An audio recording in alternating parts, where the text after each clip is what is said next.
The NSX went on sale in 1990 as a 91 model. It was a revolutionary and somewhat unexpected move for Honda. The brand that had made a name for itself with economical compact cars capitalizing on the North American oil crisis was now producing a mid-engine supercar aimed at competing directly with European brands like Ferrari. And not only did Honda have every intention of the NSX competing with the likes of Porsche and Ferrari from a performance perspective, they were determined to show that they could do it while maintaining the Japanese reliability that Honda had become so known for throughout the 1980s. Italian performance with Japanese reliability? What are you talking about? No way that can be done, right? Japanese automakers make efficient but slow compact cars that are reliable but rust at the very sight of a rain cloud. It's just the way of things. Well, maybe it was the way of things, but it's the 90s now, and the world is about to change.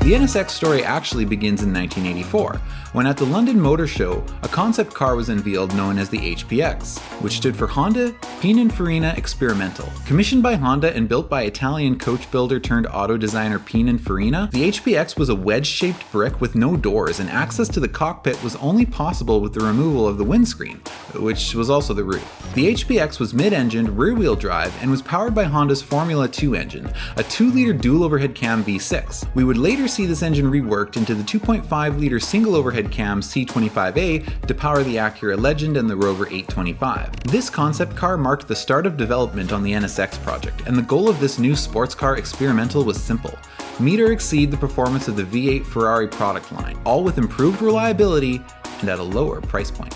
With their target in sight, the exterior design was researched by Executive Chief Engineer of the NSX project, Shigeru Uhara, who studied the design of both F-16 fighter jets and open-wheel race cars, such as the ones already used in Honda's Formula 1 motorsports program. We can clearly see this cockpit theme in many of the early NSX design sketches. The end result not only looked great, but was functional. With a drag coefficient of 0.32, the aerodynamic NSX hugged the road like a mid-engine supercar should. When it came to tuning the chassis, several respected Formula 1 drivers would test the NSX on Honda's Suzuka circuit in Japan, spending entire days where the drivers would run a lap and then discuss with Honda engineers where he felt flex in the chassis. The engineers would then hand weld aluminum braces in the problem areas, and the process would be repeated over and over and over. The results were then sent back to Honda's headquarters and fed into a supercomputer. Anyway, the end result was a semi-mono coke aluminum chassis that was extremely lightweight and rigid. Moving on to the engine development, the 2-liter that had been used in the HPX was not going to cut it if the NSX was going to match the performance of the Ferrari 348. And so after going through several evolutions, the engine was replaced with a larger 3-liter 24-valve dual overhead cam V6. Now, while that may sound recognizable, it wasn't quite the NSX engine we know and love today. The initial version of this engine was non-VTEC, redlined at 7,300 RPM and produced 250 horsepower and 208 pound-feet of torque. Now elsewhere at Honda, in another department, development on Honda's VTEC system was well underway, and was to be integrated into the B16A engine, which would debut in the JDM Honda Integra XSI. Now, it's not clear exactly why the NSX team didn't want to use VTEC in the NSX engine initially, but if it's anything like all the dealerships I've worked at, it's probably because different departments just don't communicate with each other or share ideas. I thought your name was Bud. No, it's always been Madge. Okay. But Honda's then president was like, yeah, no, VTEC is like our thing, you're putting it in the NSX. So rather late in the development process, the cylinder block was redesigned with larger cylinder heads to accommodate the addition of the VTEC components. Connecting rods were made from titanium alloy to lower weight while increasing strength, allowing for a redline increase up to 8,000. The problem now was, with the engine bay already designed around the non-VTEC engine, the larger heads on the C30 VTEC didn't fit. There was no time to redesign the engine bay though, so the engineers just stanced it and tilted the engine back 5 degrees to achieve the clearance they needed. The addition of the VTEC system increased power up to 270 horsepower and torque up to 210. No.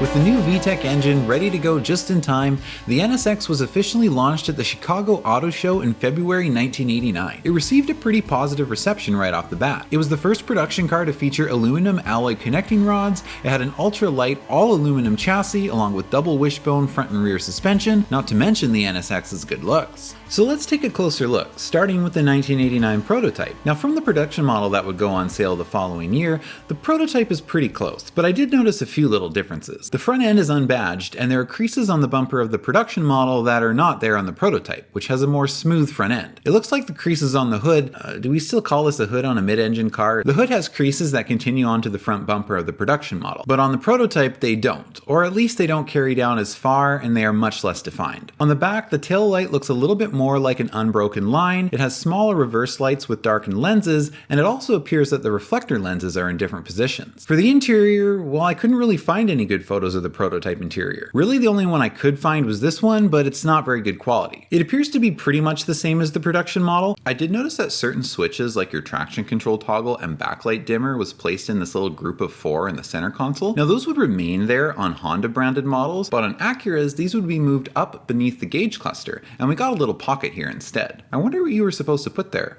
Your pager?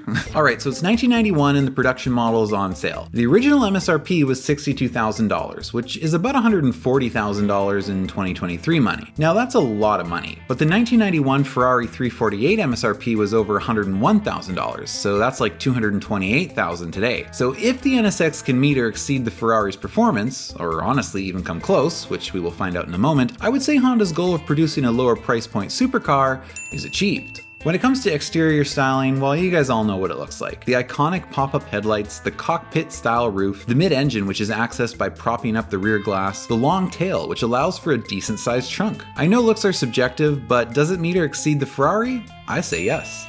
The interior is great too. We can still feel the aircraft influences. Everything is in easy reach of the driver. It had automatic climate control, a Bose cassette stereo, and a CD changer was available as a dealer-installed option. And for the first and only time, Honda gave John Davis that full complement of analog gauges he's always looking for. It's comfortable to sit in, and the vision is actually pretty decent. When it comes to interior quality and functionality, the NSX team did indeed meet their target and outdo the Ferrari 348.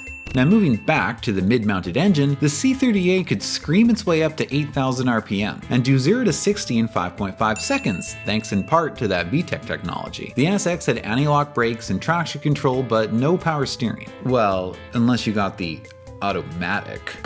As if! And while admittedly it is pretty heavy to maneuver in a crowded parking lot, it really shines when you're carving up the back roads and provides great feedback and road feel. In fact, pretty much everything was excellent. It was a supercar without almost any compromises. It had usable power, sounded good, handled amazingly, and was actually comfortable. It wasn't noisy, and the climate control worked intuitively. There was almost no downside. Want to drive it to the grocery store? Sure, it can do that. Want to compete against a Ferrari, a Porsche, a Corvette, and a Lotus and claim first place? Sure, it can do that too. In this car and driver 5-car comparison from September 1990, the NSX managed to claim first place over all the aforementioned competitors. The Ferrari, which placed 4th by contrast, they had plenty of complaints about, including poor handling to the point where they were afraid to push it anywhere near its limits. So I think we can safely say at this point, Honda had indeed outdone Ferrari and pretty much everyone else at the supercar game. Does anyone else keep hearing a bell? What is that?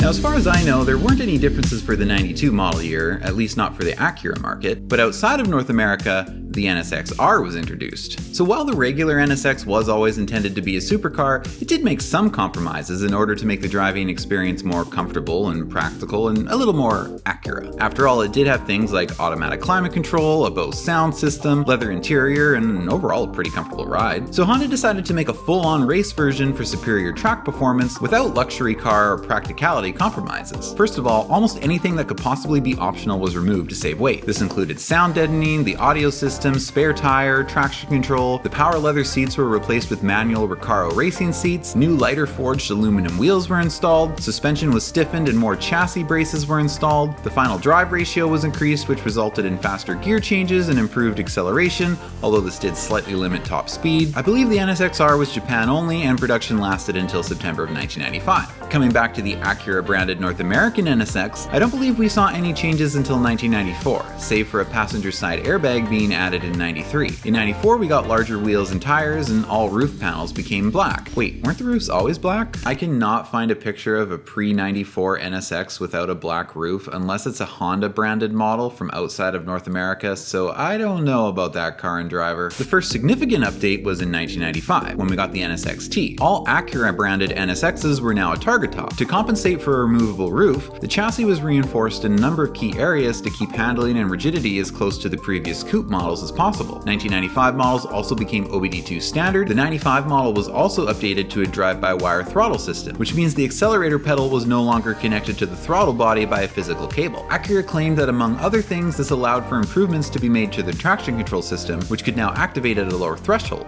A variable electric power steering system, which was previously only on automatic models, was now standard on all models. If you did get an automatic, there was a new column-mounted paddle shifter system, but I don't care about the automatic, so let's move on.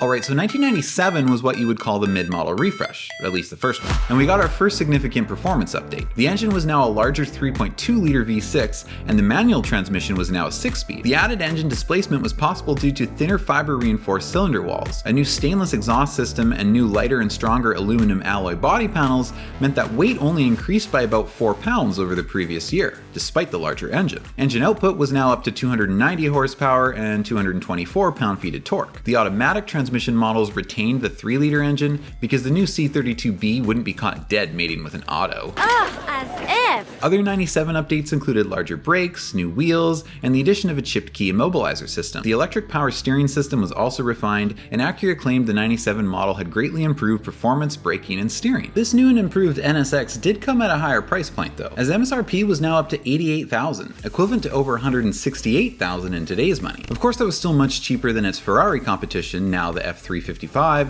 which was starting around $315,000 in 2023 dollars. Well, I would still argue that the Acura was the better built car and the better, well, I was going to say value, but it's hard to say that word when we were speaking about six-figure automobiles. This new Ferrari, which now had nearly 100 more horsepower than the Acura, was putting up some better numbers and was much more favorably reviewed than the previous 348 was. The JDM NSX would also see the return of a performance-enhanced variation, although it was now called the Type S. The 97 Type S brought back many of the weight reduction features of the previous NSX-R, including Recaro seats and the removal of the SRS system. It also had manual steering, lightweight BBS wheels, single-pane rear glass, and a lightweight battery. The Type S was considered a bit of a premium trim as well though, so Japanese customers could add a number of premium options, including fog lights, xenon headlamps, and a navigation system. Power steering could also be added back as an option. If you wanted a true uncompromised track version of the NSX, there was also a Type S0. It basically deleted everything the NSX-R did, plus it eliminated power door locks, and reverted back to the lighter clutch from the 5-speed transmission instead of the dual mass flywheel clutch that the new 6-speed had. The only item that could be added back as an option on the Type S0 was air conditioning. In 1999, the US finally got its own special version of the NSX, known as the Alex Zanardi edition. This model was introduced to commemorate Alex's back-to-back IndyCar championship wins for Honda in 97 and 98. All Alex Zanardi editions were Formula Red, had black leather suede seats with red accent stitching, a signature engraved brushed aluminum plaque, and several weight reduction features including manual steering, single pane rear glass, BBS alloy wheels, and a lightweight battery. And if any of you want one of these special Alex Zanardi edition NSXs, forget it. They only made 51 of them.